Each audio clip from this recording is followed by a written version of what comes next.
Welcome everybody, Video Conference Land and on webinar.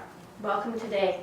We're going to be doing Transforming Conflict with Nonviolent Communication, and I'm Shauna Duncan.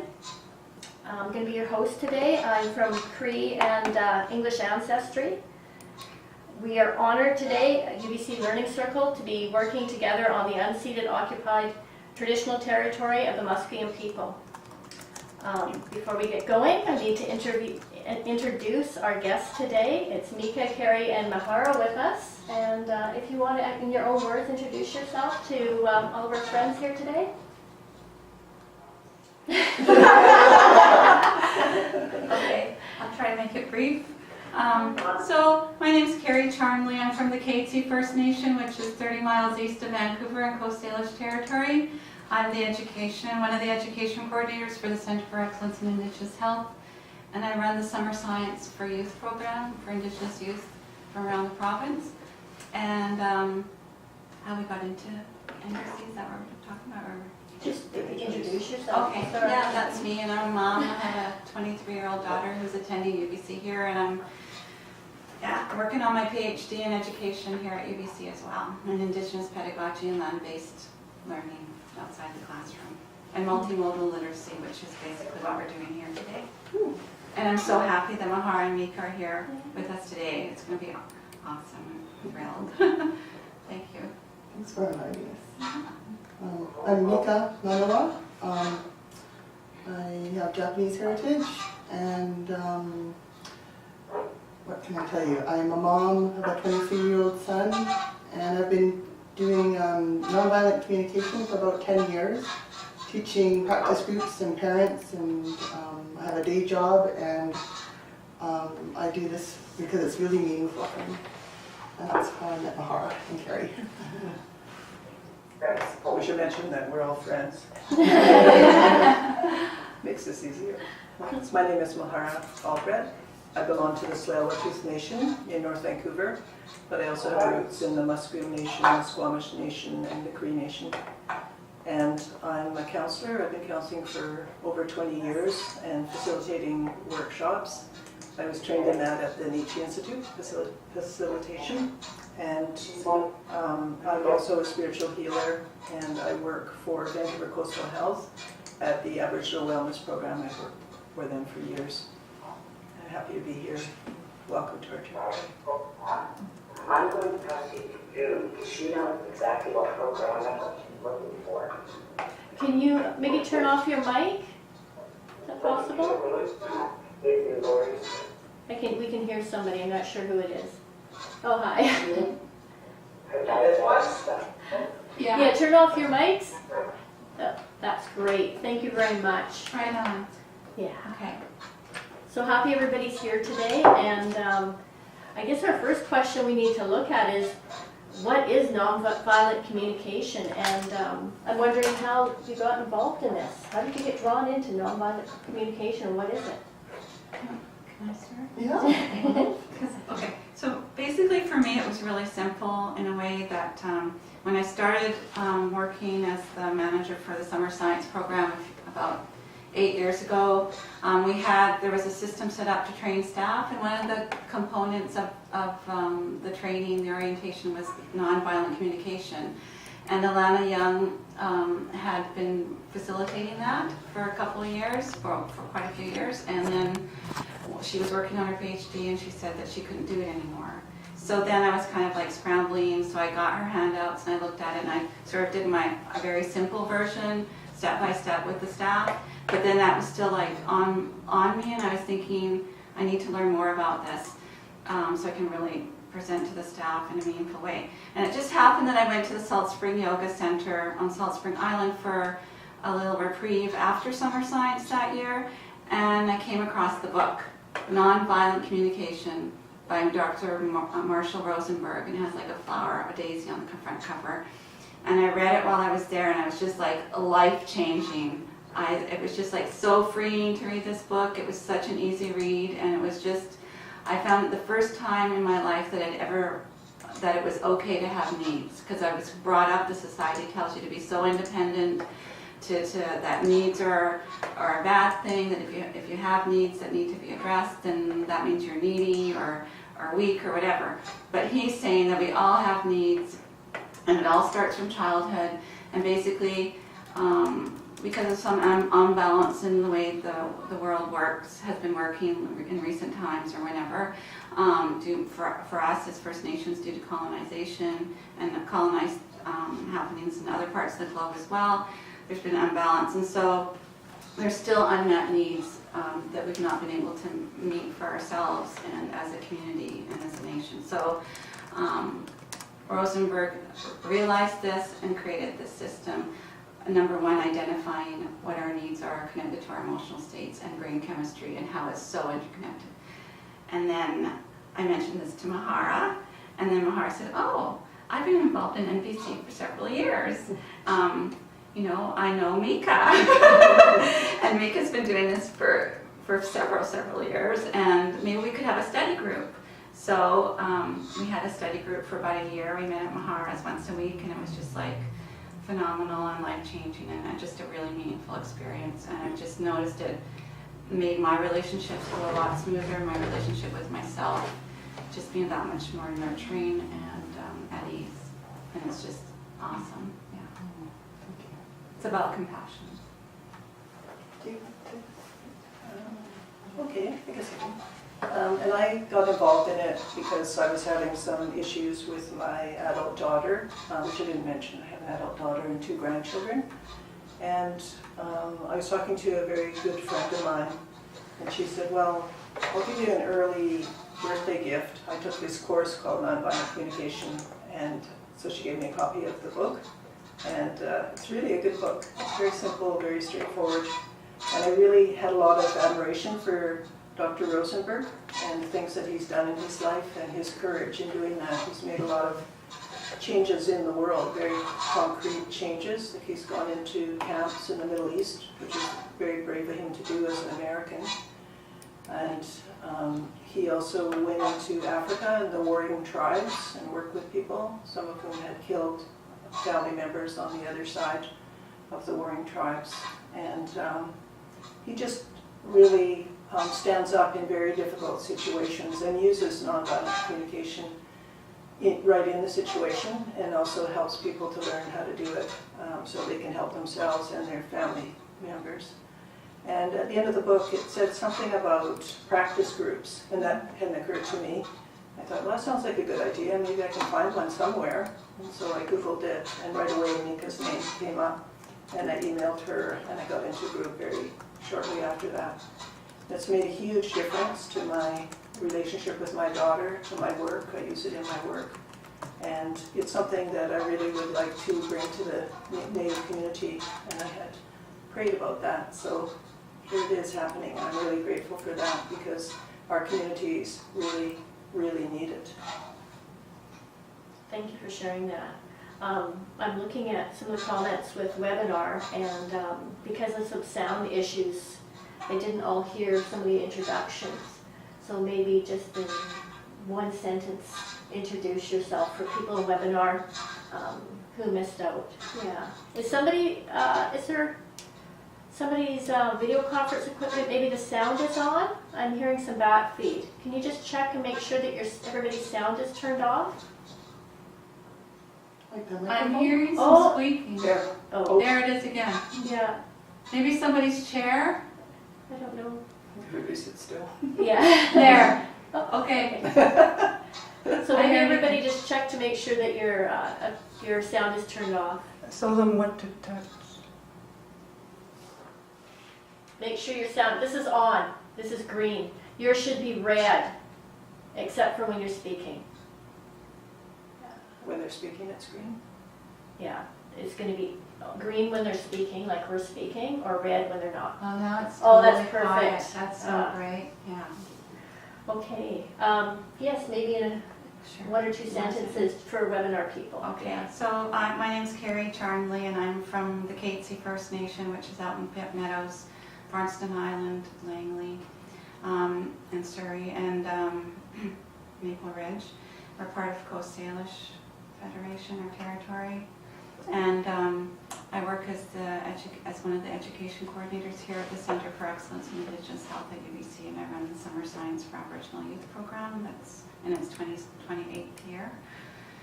And yeah, I'm just really happy to be able to help facilitate, bring the nonviolent communication work to everyone out there. I'm Mika Manawa. I have Japanese heritage and grew up in the Fraser Valley, in Katsi territory. Kitsi. And I've been teaching nonviolent communication for about 10 years, leading practice groups and working with parents and facilitators, and it's made a huge difference in my life. And this is how I met Mahara and Carrie. And my name is Mahara Albred. I belong to the Tsleil-Waututh Nation in North Vancouver. I was raised by my grandparents, and my grandmother was a George. She's Chief Dan George's sister. And I work for the Aboriginal Wellness Program, which is a program through Vancouver Coastal Health. And I'm a spiritual healer, a counselor, and a workshop facilitator. Did everybody hear that? Was that better for the webinar people? Are they hearing us now? Yeah, they're responding now. Thank you, they said. Lynn said if we could talk louder, that would be Okay. helpful. Okay. Yeah. Thank you for the Or feedback. can you just turn that up? I did. Yeah. Okay. So why is non-violent communication important? Why is it important? That's a big question. We'd like to start with that. We give it a start. The way we use our language is, this is what's really important to me. I've struggled on and off with depression for all my life, and I realized that the way I've been thinking, the stories I carry in my head, limit and just limit me and distort who I am to myself. And so as I'm learning nonviolent communication and getting at the root of all of these emotional states, in nonviolent communication we follow the trail from our feelings to our needs, universal human needs. And as Carrie was saying, the word need can have a real negative connotation. So we can substitute that with our wants, our dreams, our principles and values. It's those things that make us tick, the things that we can't live without. And sort of on a soul level, on a spirit level, if we can get in touch with what really matters to us, and then we self-calm, once we get in touch with our needs, then we can have curiosity for the other person that we're dealing with, and have curiosity about where they're coming from. Because they might have behaviors that are really kind of tragic, and they're trying to meet their needs at the expense of other people's. But if we can hear them with as much non-judgment as possible, with as much compassion, so they can get in touch with why they do the things they do, and we can come to mutually understand each other more, then I think it's just made a huge difference in my life, in my friendships and in my family connections, and I'm trying to do them in groups. It's a lot harder because so much more is involved, but on an interpersonal level, nonviolent communication can transform relationships. And I've got I was learning this as my son was a teenager. So he would just, like, cut the crap, Mom. Like, give me a break. What are you doing coming at me with this stuff? Like, it was basically like, yuck, don't come at me like that. And so I just had to get clearer and clearer and clearer and clearer on why I'm speaking and what I want and how, I'm here and I end here and I allow for his reality over there. And it's just that sorting process, and that at first it came out kind of awkwardly, but then you build up trust over time that you're only wanting to understand. Like, I came up with this sort of gesture, this mudra for it. It's just to connect. It's not to fix or diagnose. And you only connect, it's only after you connect and can hear what the beating heart of the other person, and they get to hear what's going on with you, that you could go on to the problem-solving stage. But before we can get to that kind of trust and connection, any kind of strategies and fix-its and analysis are kind of futile. So it's really, so what was your question again? So why is it important? You're telling us some good stuff. It's important. I think it's, especially if we've internalized messages from society that are really negative, that if we are holding space for each other as human being to human being, And there's like a radical equality in this. And I think it counteracts all of those negative stories and messages. And it's made me more known to myself, and it made me more curious about other people. And I've become a more peaceful and safer person to be around. So it's helped you with your parenting, has it?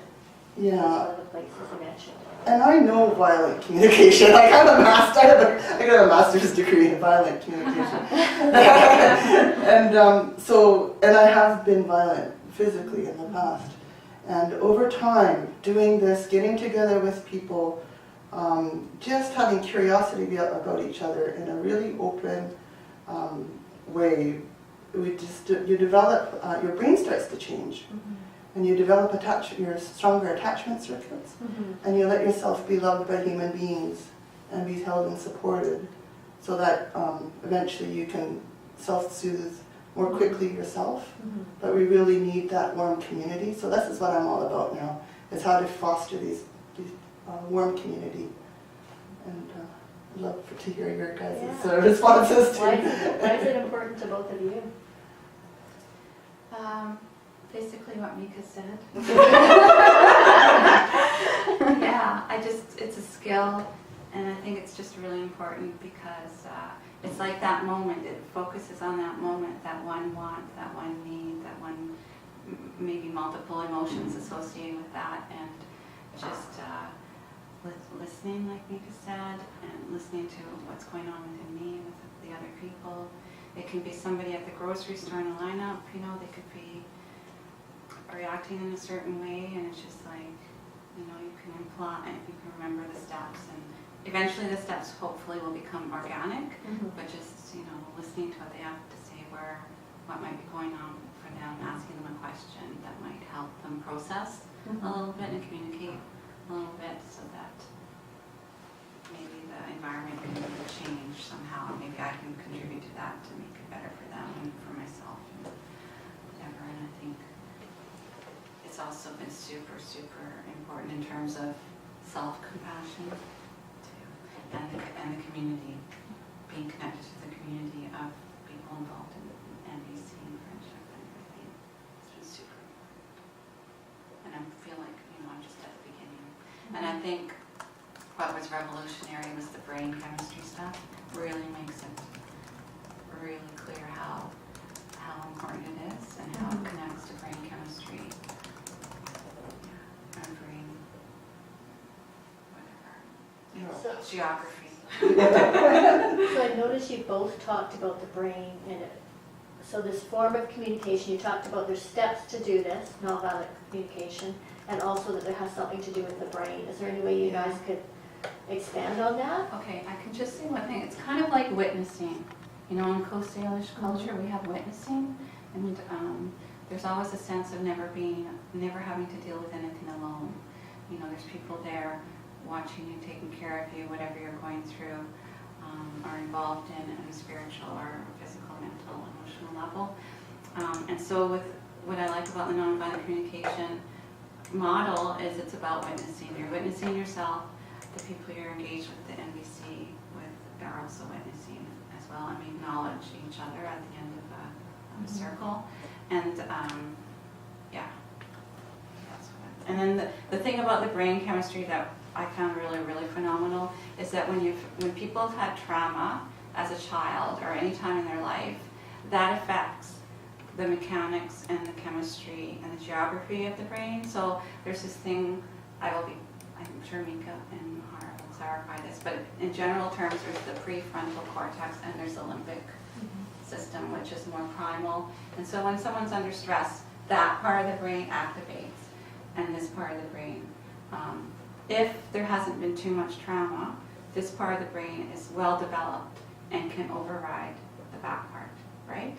But if this part of the brain has not been developed because of trauma in childhood and various things that hasn't had a chance to be nurtured and so on, this will override that. And that's where we have problems with emotion and reactivity and all kinds of things. So that's a good start. So people who don't have the basic knowledge about the brain, what would you call primal? And what would you talk about with more advanced? Like, what's the difference between the two? Fight, flight, and Yeah, I could do a little quick one. I Yeah. just haven't had a chance to answer this question. But just if this was the brain in the palm of your hand, this is from the work of Daniel Siegel of interpersonal neurobiology. And we bring this in just to illustrate that NVC actually, there's research on how making these needs and feelings guesses can get us to self-soothe and to strengthen neural pathways. So if this was your brain, this is the brain stem, this is the limbic system, it's in the subcortical system, this is the cortex that developed later, then the prefrontal cortex where you have all your decision making and meta skills, it's right behind your eyes. It's only like that thin, and it's responsible for so much of our higher level processing. Of course, the brain is the most complex organ in the universe that we know of, so I'm making this really, really simple. But when there's an amygdala, that's actually there's two hemispheres, so the right side is connected to the body, and the left side is sort of like a tennis ball with Velcro that you stick to the right, and the left side can only communicate with the body. It has to go through the right side. There's got to be integration. So when we're not supported, when we don't have the attachment fibers coming from the prefrontal cortex, from a higher level thinking, to our emotional state that's triggered by the amygdala. The amygdala is this little almond-shaped organ. And when it senses danger, it will shoot, depending on the level, it will start to get our heart rate up, and if the threat gets bigger and bigger, it's perceived to be big, then cortisol will trigger and flood the brain so that you're kind of flipping out or browning out. And then memories from the ever-present past are alive, and the threat, first it was your friend in front of you, but now they've become a threatening person from the past, and you get the realities kind of overlap. And when we do these feelings and needs guesses, which we'll be demonstrating, we're actually tuning in to our emotional state, seeing what's there, and naming the big ideas that are triggering. So we wouldn't be scared if we didn't have a need for safety. But when we name the feeling scared, then we start to calm because our emotions are becoming known to us. And then when we name the reason for the fear, which is a desire for safety, for survival, for protection, then we calm even more. And so then we've got the prefrontal cortex touching all parts of the brain, and more juice is flowing throughout the brain. So that's kind of been brought in to nonviolent communication from the work of Sarah Payton, who brings in the brain neurobiology stuff to explain why NVC works. Thank you for sharing. There's a lot that's coming in for everybody to take in, and I know in webinar sound has been on and off. But I want to remind you that if you go to the webpage for this one, for nonviolent communication, you'll find that there's some handouts there, so you can actually be following with what they're talking about. So you've got those resources. Is there any questions now? Because I noticed a couple questions, because we're doing a lot right now.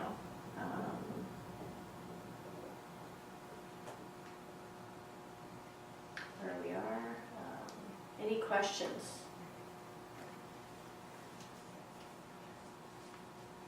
If not, maybe Mahara could demo the process. I just wanted to say one more thing about the brain, if I can. Yes. Can I? that would be appreciated. The amygdala, that part of our brain that gives us these warnings that Mika talked about, is also sometimes called the smoke alarm of the brain. So it's always kind of scanning for danger. And when you've had trauma, which most of our people have, that part of your brain is more alert. So it's looking for signs of things not being right, or somebody being offensive to us, or situations not being safe, looking for danger. And when you have your feelings named, and we have a whole list of feelings, I don't know if that's showing up in the handouts there, but we can hold it up if not, and a whole list of needs. When the feelings are named, the amygdala calms down by about 50%, so the person feels that much more calm. And when our needs are named, it calms down by about another 50%. So I've watched many, many people, because I use it in my counseling sometimes, go from a very highly agitated, activated state where their body's moving around a lot and there's really a lot of tension in them. They're in the fight or flight mode. I've seen them go into a totally calm state after having their feelings guessed at and named and their needs guessed at and named. Wow. That's huge, that's big. You were talking about doing a little example. I don't know if this is a good time or if you want to wait till another time to do the example. It might be a good time actually, because we're talking about it. Okay, so Carrie and I are going to move to the side so they can do a little demonstration on nonviolent communication. And just want to clarify, this is just one part of nonviolent communication called the nonviolent NVC style empathy. There's kind of like 3 choices in every moment. We can give empathy to the other person, what might be going on for them, what might be really burning important for them in the moment. Oh, there we go. We can give ourselves empathy, what's going on for us, why am I feeling this way, and what needs are coming up. Or we can express our truth without blame. It doesn't have to be nicey nice counselor talk, it can be straightforward, direct, as long as there's no blame involved. There can be intensity. As long as there's truth and no blame, that's what we're aiming for in communication. Yeah, so Dr. Rosenberg talks about blaming words, or what he sometimes calls ED words, because oftentimes those words do end in ED, like you may say to someone, you abandoned me. But that's actually more a statement about yourself and how you're feeling. It's actually, more a statement about the other person and what they did, rather than about yourself and how you feel. If you think that someone abandoned you, you may feel hurt, you may feel alone, you may feel sad, you may feel afraid, you may feel angry. But none of those feelings are being named. If you just say to the other person, you abandoned me, that's usually the start of a fight. Whereas the other words generally aren't, if they're said in a good way. Yeah, because those kind of words have a story to them, like you manipulated me, you ignored me, and then I'm casting you as the meanie in my play. Yeah. And then there'll be resistance, like I didn't do that. And Yeah, exactly. So today I'm going to use the cards with Mika. These cards, and I'm not advertising, I don't get any cut on this. But these are on Puddle Dancer Press. Yeah, you can get them there, these cards. I like using them in my work sometimes because it's just something concrete. Like these are the feelings, and these are the feelings, and these are the needs. And you lay them out one at a time with the person. And it has to be done slowly and consciously. It's not about being right. It doesn't matter whether I'm right or not about her feelings or needs. It matters that I take my best guess. And they're always only guesses, and they're always only questions. I'm not telling her how she feels, because that wouldn't be very respectful. And I take time after asking the question for it to land. That's what it's called in NVC. So if I guess at her feeling, I'll say it and then I'll pause so that she can take it in and see how it fits for her. And she can say whether it does or not. And it may not be the right feeling for her, but it may loosen up her mind to think about what feeling it could possibly be. Okay, so first you listen to the person, what they have to say. yeah, so I'm worried about my son. He's 23. And I sent him to live with my mom because he'd been drinking a lot, and I was worried for my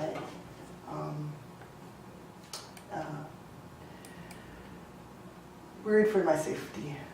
Yeah. Okay, so I don't, the person doesn't generally talk for too long, sometimes they do, but I'm going to start guessing at her feelings now, what she's feeling in this situation. So the first thing that's coming up for me is that Mika has a need for maybe mourning in the situation, because I do imagine that you feel sad, so a feeling of mourning. And so I would lay the card out and just see how that is for Mika. Yeah, I'm really mourning the fact that I seem to hit a wall and I don't know how to help it. So maybe you need some reassurance that there is some way to get beyond that wall. Yeah, as soon as I hear that word, reassurance, and my body relaxes, like it seems to have hit something that I'm dying for. I would love a crystal ball Yeah. to know that everything works out okay. Yeah. And what Mika's saying is important because it is important to pay attention to what is happening in your body when you're doing this, I think at all times, but while you're doing this, because then you can really express how it's registering for you. And it often makes people feel good once they've done that, expressed the feeling, seen the effect on their body. And people often do sigh when someone gets it right or when it's been clarified what it is. So another thing that you mentioned was safety. You have a need for safety. Yeah, and it's almost more his emotional safety. Like I don't think it's good for him to be finding himself out of control and making really bad mistakes. So I'm not concerned. He wouldn't hurt my mom, so. But safety for yourself, Safety for myself. physically and emotionally. Yeah, and safety for him. And I imagine that you would also like to be heard in the situation, to have good communication. Yeah, that seems a little far away right now. I don't think he can hear me till he gets heard himself. Yes. So I'd like to be heard that I want to hear him. That's for sure. Yeah. Yeah. I think I'd like some trust, if that was possible. That I wish that he could trust that I want to be here for him. But, Yeah. So that's another need, is for trust in the situation. yeah. You can begin with feelings or needs when you're doing the cards. Usually I begin with feelings, actually. I'm starting with needs today. If it was a situation where you didn't want people to get too emotional, although they still could, but there's less of a chance if you name the needs first, or if you just name the needs and not the feelings. People can get quite emotional, which is fine in some situations when you name the feelings. Yeah, and then when you're in practice, you're there's more of a sense of like you tuning in and going slow and, Yeah. like contact. With Yeah. it. Yeah. So, would you like to have your intentions seen in the situation? Is that a need of yours? Yeah, that would be huge. Even if nothing else happens, I trust that he'll meet his own teachers. But if he could know my heart, Yeah. that would make a huge difference. Yeah. And so there's a need for ease and comfort for you in the situation? Yeah. You'd like to just be able to relax about it, have rest and relaxation about it? Yeah, and I'm thinking what's necessary for that is some truth telling. Mm-hmm. So just a safe place to tell the truth. Yes, For- I did for have him. honesty. You want honesty? Yeah, I'd love for him to feel safe enough to be honest. Mm-hmm. So you really have a wish for his well-being Yeah. and healing in the situation, his health and well-being. Mhm. Yeah. And for the future, yeah. Yeah. Whatever's in his And life. so you have hope, maybe, or you'd like to have hope. Yeah, I'd like to have hope. I do have hope. It's just I want to know that, I wish I knew I was doing absolutely everything I could be doing. And I'm just kind of scared I'm not. Yeah. So that comes back to reassurance, reassurance. And nurturing would be nice if he accepted my care. Like if the love could find its channel. Yes. But it's not right now. So there's some acceptance about that. Yeah. So those are the needs. in this situation. Thank you for sharing that. Mika. Yeah, is it alright to tell you how I'm feeling in my body? Sure. Yeah, I'm just landing on acceptance and like, oh yeah, this is a hard place. Any parent could relate. Just this special ache. Yeah. So now instead of like the worry that I had in my head, I'm now feeling into the heart and the throat here and more at peace. Yeah, thank you. Good. And these are universal human needs. We all have them at different times. More of our needs may be stronger than others, but I find it reassuring to realize that they are universal, that we all have these needs. And it's really nice when we get these needs fulfilled. And when we get upset, it's because some of these needs are not being met, they're not being fulfilled. So it's always good to look at what are the feelings and what are the needs that are connected to them. Should I do the feelings or? No. No? Okay. We do have a question. They're asking, Lynn's asking if there's any way we could have a First Nation spin on it. Sure, I guess so. It doesn't come from First Nations culture. Marshall Rosenberg is Jewish. They definitely have genocide in common with us and racism. He has experienced racism. And I really like the way that he has responded to that using nonviolent communication. Once he was in a taxi and he just happened to share a taxi with another businessman. They didn't know each other. And the other man started talking about Jewish people in a very disrespectful way, racist way. And so the first thing that Marshall did was give himself compassion, a lot of compassion, because that's the first thing that we need to do when we feel upset and angry. And it's the last thing that most people do. And we've had lots of issues with anger and continue to have lots of issues with anger and with violence in our communities. And this is the legacy of colonialism, and especially the residential schools. So I see a connection there.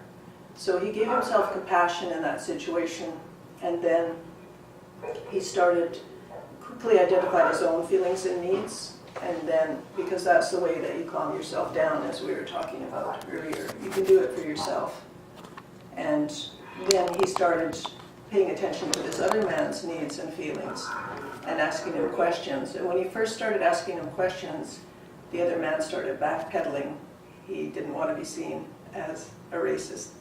And Marshall discouraged him from doing that and encouraged him to talk. That's one of the reasons I respect him so much, because he can do it in these very difficult situations. And, you know, by the end of the trip, they were talking to each other in an amicable way, in a friendly way, because he had listened to this man's feelings and kind of won him over and maybe helped one person to be a little less racist in the world. I think it is very important for the First Nations communities because of the violence and because of what has happened, you know, the terrible things that have happened in regard to communication, because the things that happened in residential school were the opposite of all of this, of course, and things were taught that weren't good, and those things have been carried on through the generations. So it's a way of it's beginning to help to reverse some of that. Less judgment, less blaming. I lived in my community for 17 years, so I know about those kind of dynamics, and it can help to change some of that. Would you be willing to talk about labeling?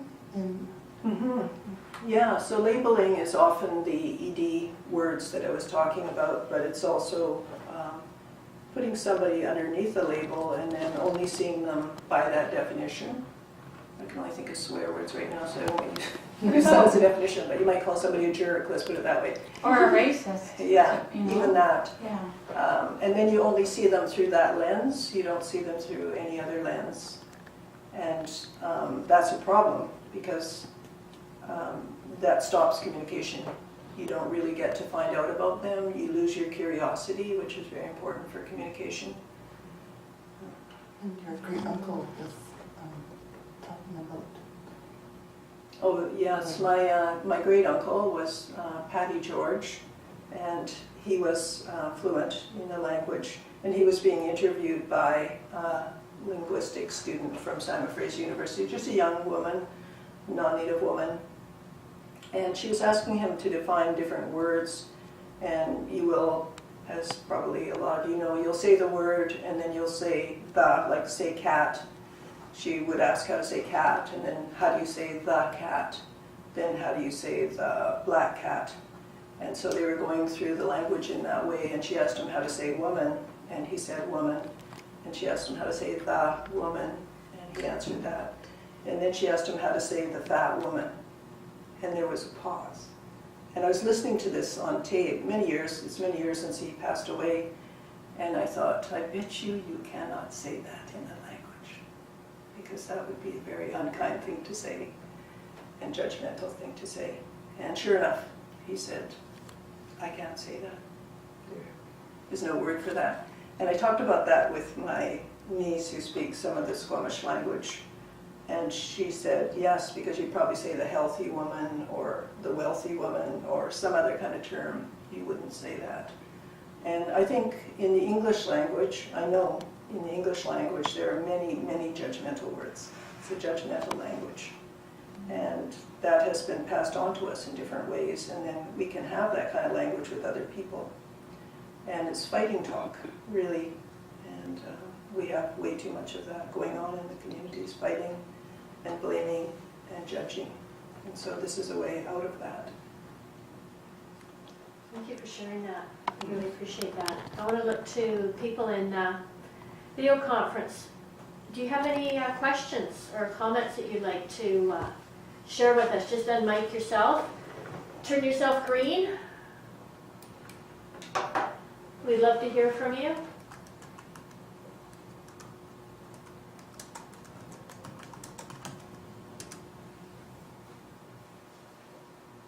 Hi.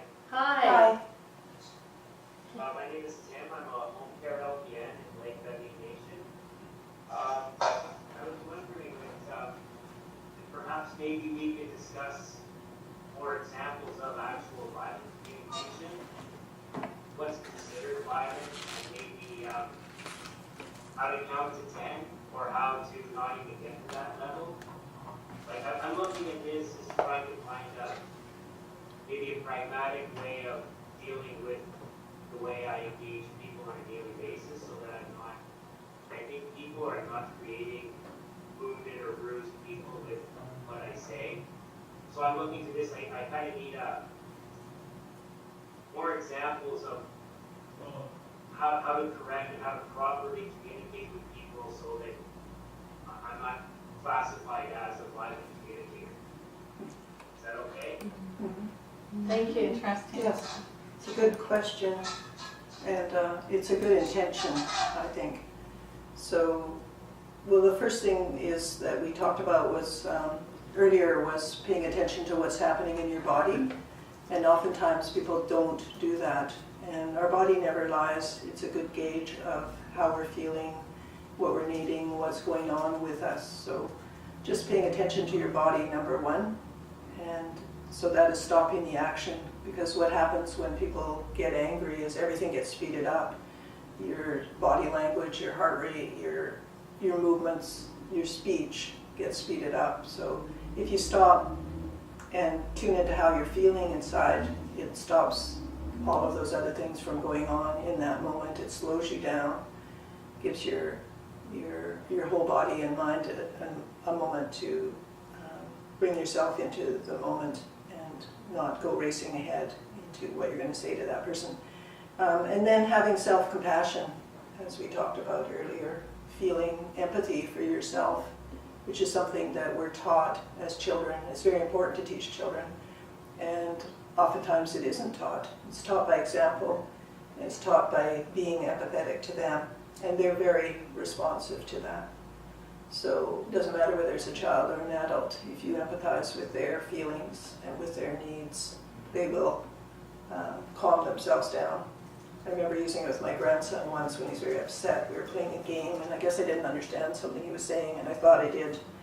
And he kept getting more angry the more I said that I understood it, because he knew that I didn't. And so he went in the next room and started crying his eyes out. And so I started using NVC from the living room to the bedroom and calling out to him, are you feeling really frustrated with Grandma right now? Are you just feeling angry and discouraged and sad that you don't think I'm understanding what you say? And he was calling out, yes, yes, to each of those things. And then eventually he calmed down completely, came back in the living room, and I had calmed down, and I said, I realized that I didn't understand what you said, Gabriel, and I'm sorry that I didn't. And then we just continued on. So acknowledging how you're feeling in your body, what your feelings are, what your needs are, and then you can have space to pay attention to the other person, because you can't do it until you've heard your own feelings and needs, and they can't hear you until you guess at some of their feelings and needs, or they do that for themselves. They're not going to be able to hear you. And I would add to that, in terms of the body awareness, I think the first step is just to take a deep breath. And that taking a deep breath slows things down right away. And just like calming yourself through that. And like Mahara said, that slows things down, and that's the first step. And just acknowledging whatever judgments one may have, that's totally fine, that's totally natural in the sense that it's in there. Doesn't necessarily have to come out, but it's just, they're not going to go away just because I say I'm a nonviolent communicator. It's a process, and it takes, development over years and decades and lifetimes. So just being kind to yourself and knowing that we're not perfect, and it's a process. You can help that. I have another thought. Is that okay? Yes, Sherry just had a comment earlier, and she was asking about actually when things are escalated, when you're escalated yourself. So you're saying a deep breath helps? That's one of the things they can do? Is there Okay. anything else?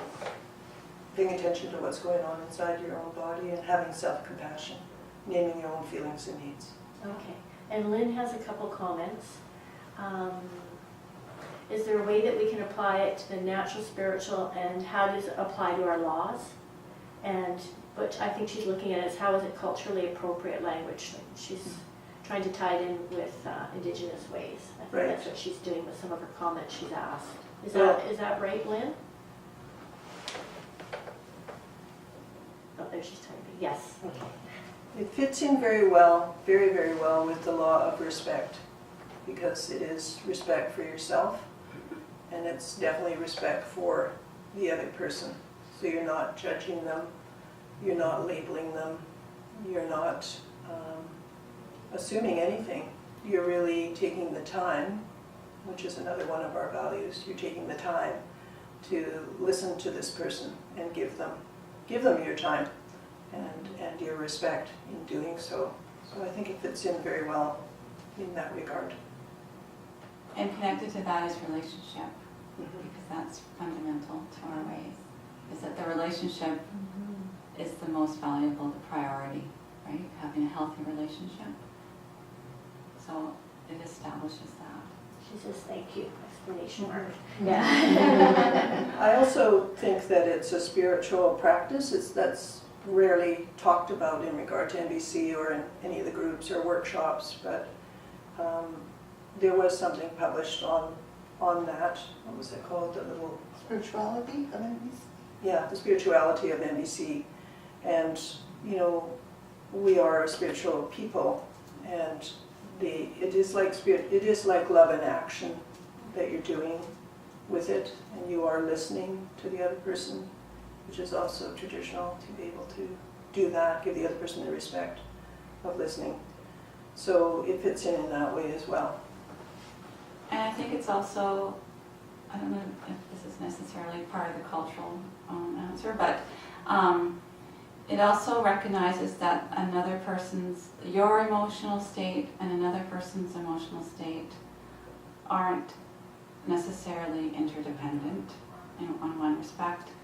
Their emotional state belongs to them, yours belongs to you, and you're responsible for your own, they're responsible for their own.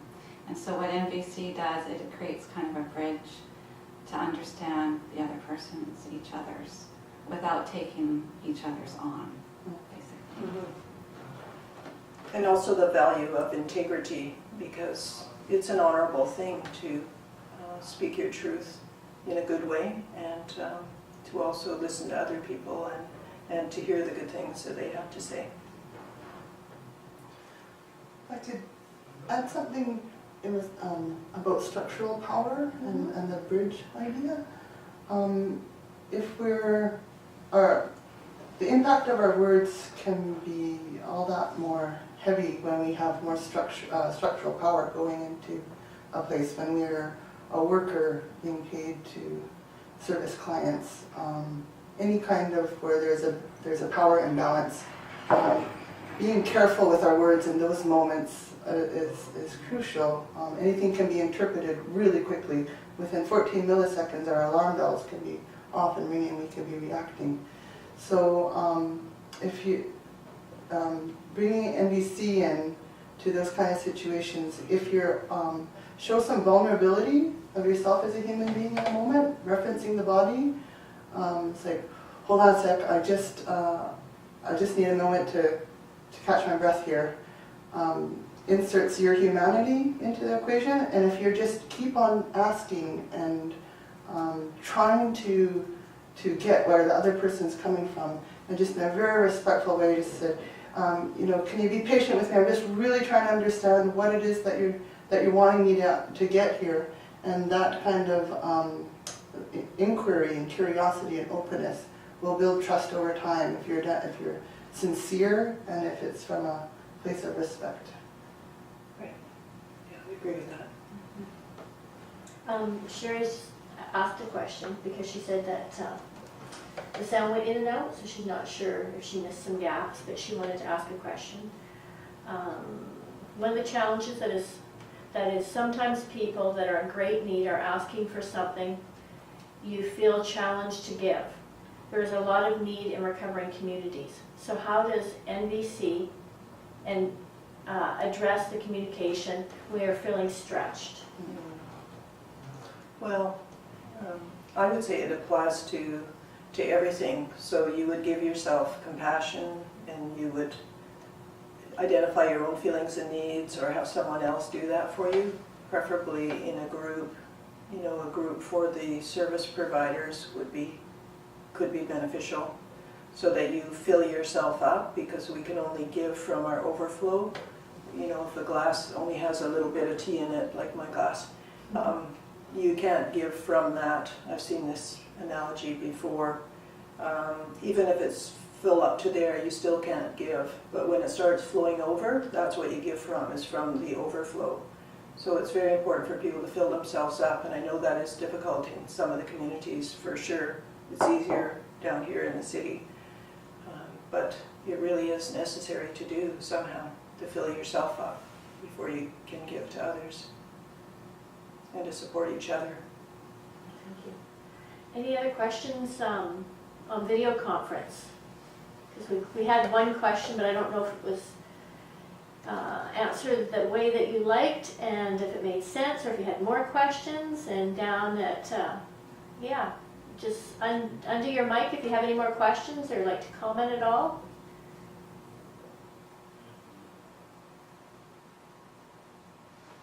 Thank you for answering that. I think you all did a very good job. I appreciate that. This is obviously part of a series of lectures you're giving. What I think would be nice, maybe I've missed them, is like just how to communicate. Because I think if you're talking about nonviolent communication, I think you've got to go kind of maybe upstream from that and figure out just how do you communicate with people to begin with, and then adding these sort of complications to try to get a message across to somebody in a very empathetic and caring way. Do you know what I mean? So is there something coming down the road that may help someone with their communication skills? Thank you. Okay, thank Yeah, thank you. Oh, well, NVC, as Mahara and I were talking on the way over here, it's one tool in the toolkit, basically, and we need to come at all of this stuff from all directions, and this is one way. So. And it requires practice. We can't give everything here at one time, unfortunately, in this length of time, but reading about it, like reading the book and looking online for what's available, and also practicing it once you learn it. I've been in 2 different practice groups and practiced it for about 3 years in practice groups. You know, I learned it early on, but practice really helps a lot. So this is something that community groups could do, groups within communities could come together, even families, in places of employment. Mhm. There could be little study groups, even like 2 or 3 people could get together, do this Yeah. in a family or at work or in the community or wherever, even for like 6 weeks, just to get the process down. And really on a fundamental basis in terms of the skill around this, it's really about expanding our vocabulary around needs, wants and feelings. So, you know, we're taught that we may only have, you know, mad, sad, glad, bad, or whatever, when in fact there's a whole spectrum of emotions that we can have. So NVC practice helps us identify, and there's these sheets with all these different needs, all these different emotions that are all, you know, what we all feel, but the society has taught us to limit them down to just like 5, and when we do that, that creates judgment. Limiting vocabulary makes it way easier to be judgmental. So the more vocabulary to describe subtleties allows us to be less judgmental. So I think that's a big part of it, is learning the additional terms for how we're feeling and the gray areas and so on. Can you pass me the feelings one? Sure.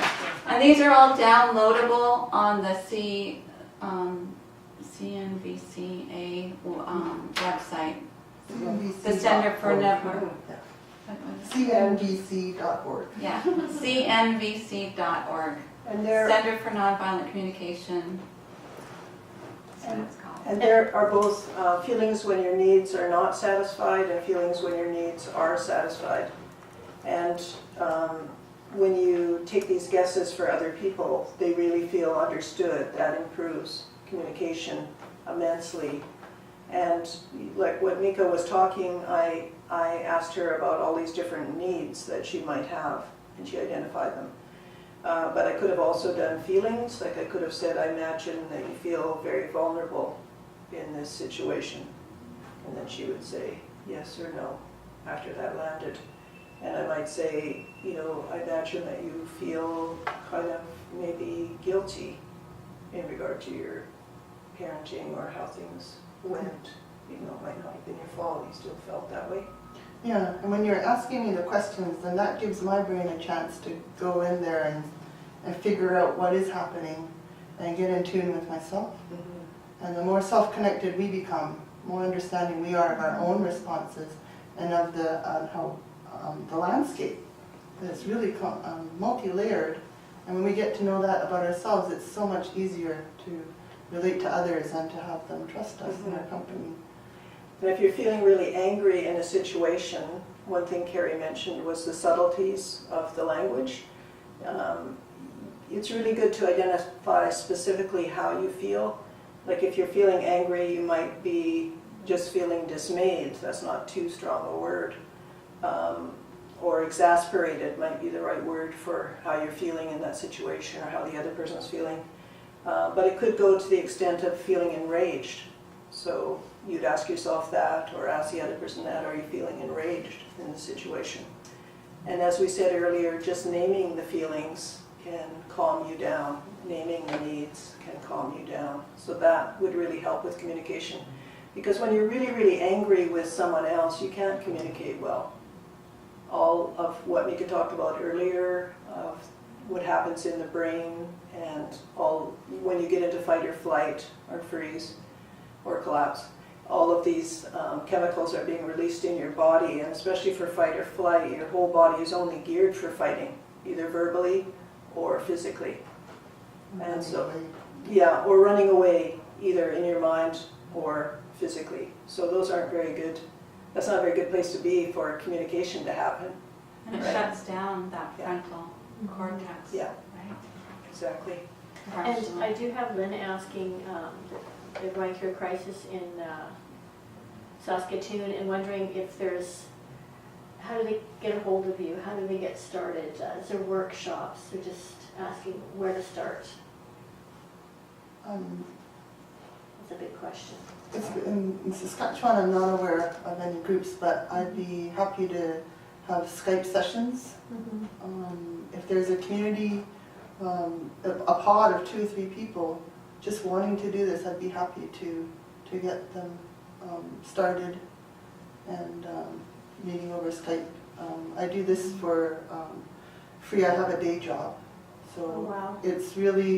it's changed my life so much, and I just want it to be accessible. And in northern communities, there aren't practice groups, and sometimes people are.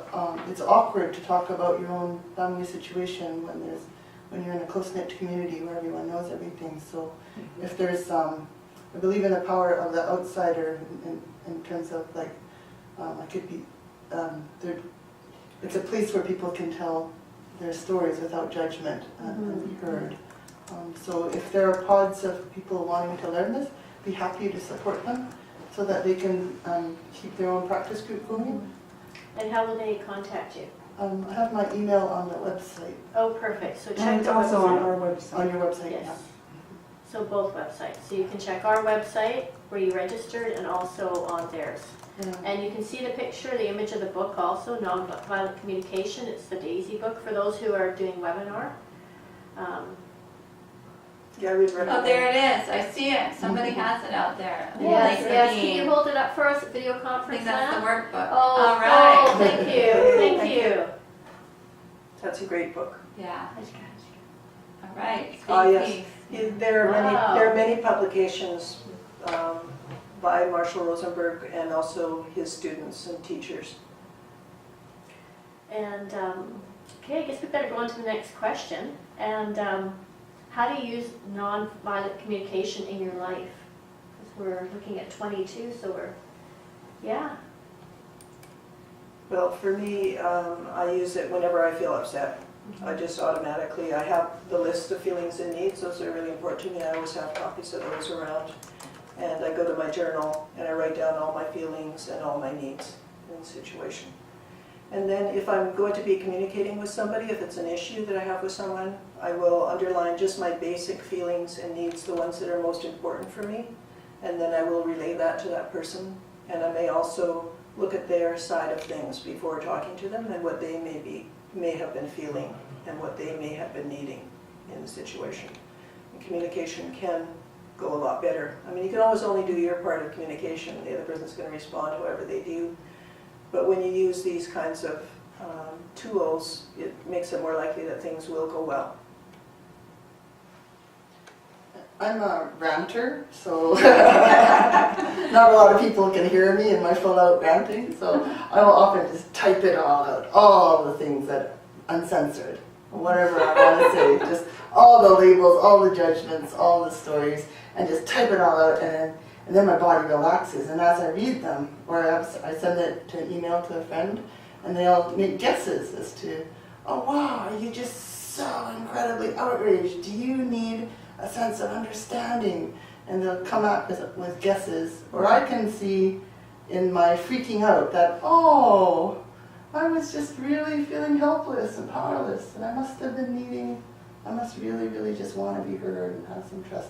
And so when you take a step back from that initial rah, then I find that because I've been held with compassion, that I can more easily have that for myself.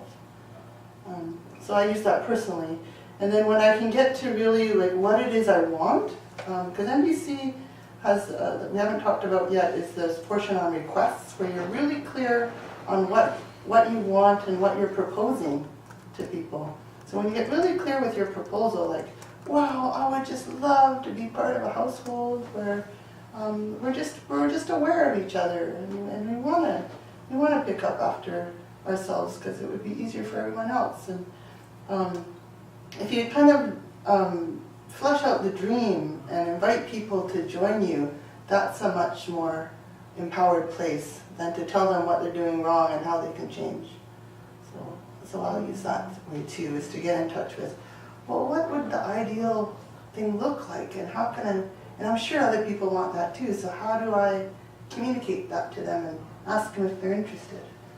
And quite often when we are angry, we just say the angry words. We don't say the more vulnerable feelings that I feel afraid, or I feel alone, or I feel I have a lot of grief about that. We don't say those things. And if you want to communicate with someone, it's much better to say the more vulnerable feelings than to start off with the angry ones, because they're more likely to hear you. Because usually we can have empathy for other human beings when we hear their vulnerability. But if you're in a situation where you don't feel safe, though, to share that vulnerability. It's not safe in every situation. And then you share it with yourself or with people that you do trust. And I think part of this is creating safe spaces, right? So the more people are aware of this way of communicating, the more people can make the space safer. Mm-hmm. It just has a rippling effect, I feel. Yeah, we only use it if you want to connect. If you don't want Yeah. to connect with someone, there's no, yeah, you don't have to be kind Yeah. and compassionate to every single soul That would be crosses our path. exhausting. Oh, that rock went over the bridge. Oh, that poor rock, yeah. I find when I can't be empathetic to someone else in the moment because I'm feeling annoyed by their behavior or what they're saying or something about them, I feel badly about that, and I give myself empathy and I just pour it on myself, and the more I do that, the more neutral I can be with that person, so I'm not outwardly being judgmental or critical or angry at them, and I can even eventually usually move to a place of compassion for them. And I notice that things shift in the room as well as soon as I start doing that for myself, so that I think is the spiritual aspect of nonviolent communication. Actually, there's another term for it, compassionate communication, which I actually like better. So you can use that term too, compassionate communication. Yeah, so our final question, what results have you seen? So can you tell a favorite story, each of you? Where this is wow.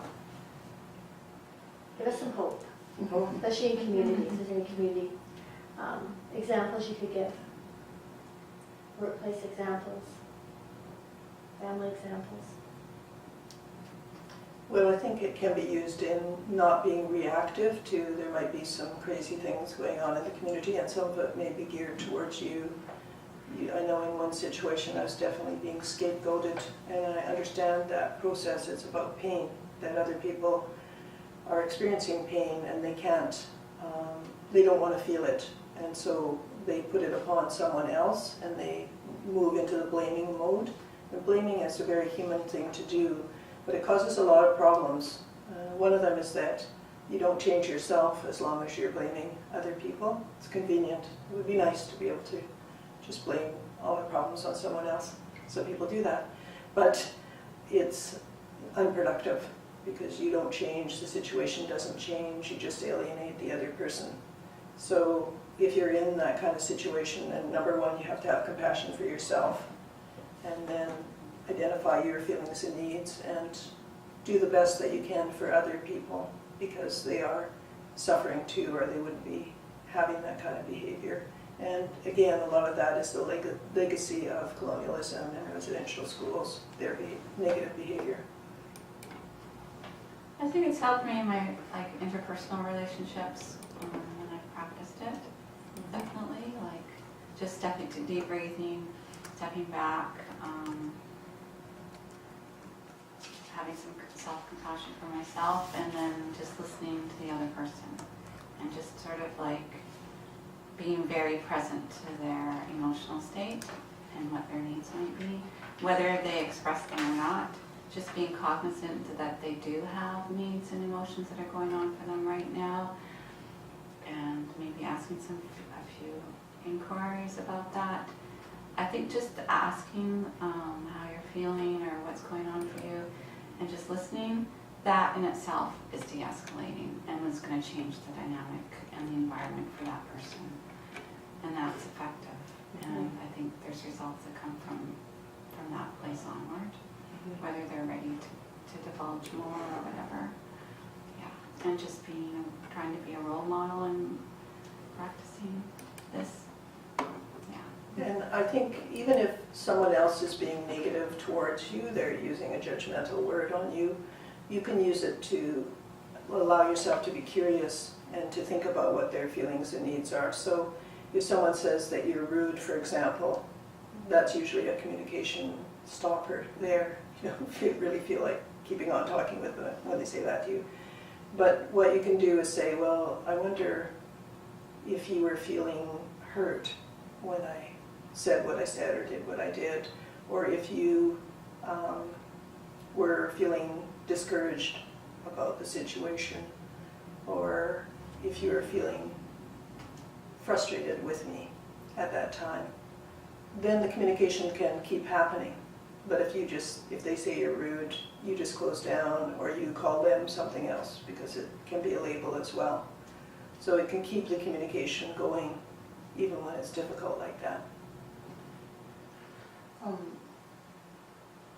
I belong to practice community here in Vancouver, and there's a free drop-in on Monday nights and Tuesday nights, and I've just seen over time how people have come out of their shell and show more of themselves when they arrive, and they can be heard without judgment, and time is spent trying to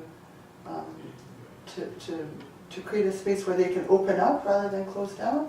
And people just become more softer, fuller, bigger, take more risks, put their requests out there. I've just seen change happen so much. It's gradual, and warmth is the key ingredient.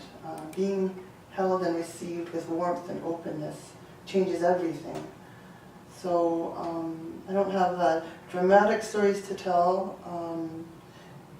That this kind of inquiry builds trust over time. So it deepens relationship, deepens trust.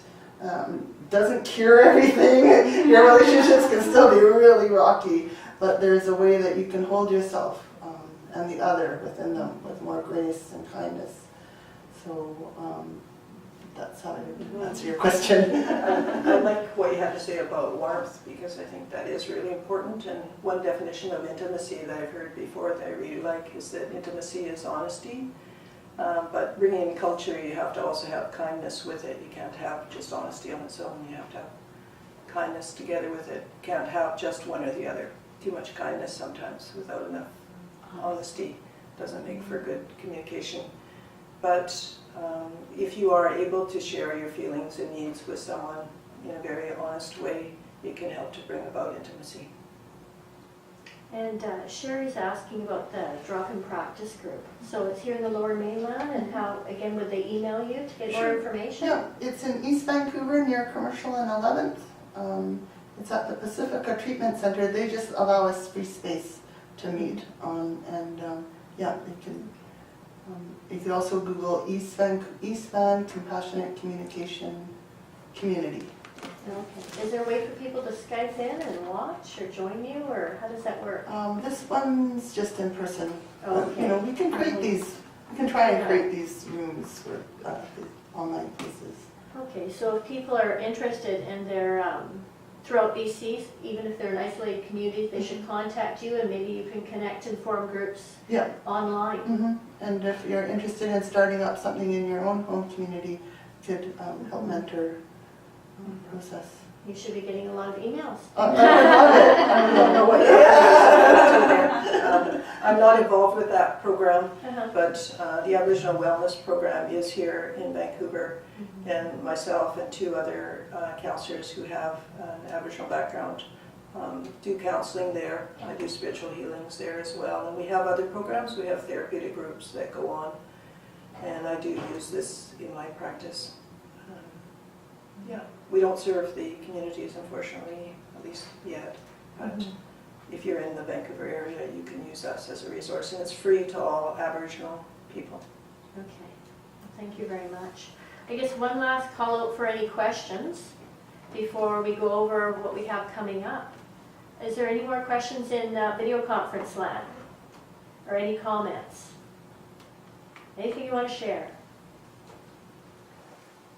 Are you good to go? Okay. They're shy. What's the name of the cards she was using? Okay. Grok. And Mika can tell you what that stands for, I think. Just to intuit, rock cards. Intuit Grok cards, and Puddle Dancer Press is where you can find them. So it's Grok. Yeah, and these are online at the site that we gave you earlier. cnbc.org. Yeah, cnbc.org. Okay. These are important to have, the feelings and needs, Nonviolent communication. Yeah. nonviolent communication, compassionate communication. And Sherry's written a question. What would you recommend that, how should they prepare themselves if they're going to come to one of the drop-in sessions? Is there a way for them to prepare themselves? If you can read the book, that's great, but basically, we get new people all the time, Okay. so it's easy to get integrated. Okay. Yeah. And again, I think Davina already put a link for what's on our webpage, and that's some of their handouts already. So you can have a look through our chat for the people that are on webinar. And so I'm going to let you know what's coming up. Is there anything you'd like to say before I let them know? Thank No, you very okay. much. Just thanks a lot for Yeah. tuning in. Thank you all Yeah. for participating, and I really hope this is going to be useful to you and your communities. Yes. And so before we sign off, first of all, I'd like to thank you all for joining us. And especially for Davina, because today, normally there's two of us behind the scenes doing everything. And instead Davina's on her own and she's doing everything. And so Thank you, thank you, Davina. Davina. Thank you, Thank you, Davina. Davina. Yes, yes.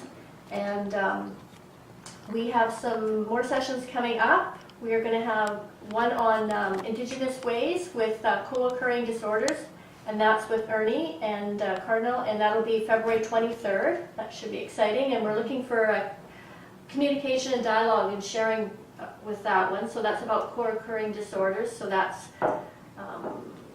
again the February 23rd. Then we have BC Early Years Center, and that's on February 24th. It's about the young ones and about a pilot program that's happening.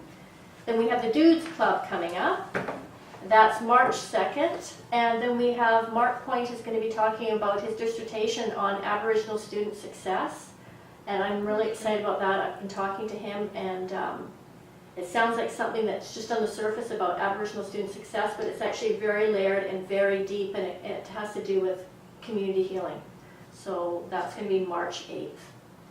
I want to thank you all for joining us, and we look forward to seeing you February 23rd for co-occurring disorders. And again, thank you very much for our guests. I'm just so grateful you came and what you had to share. Thank you. Okay, see you. Okay, bye everybody. Bye. Bye.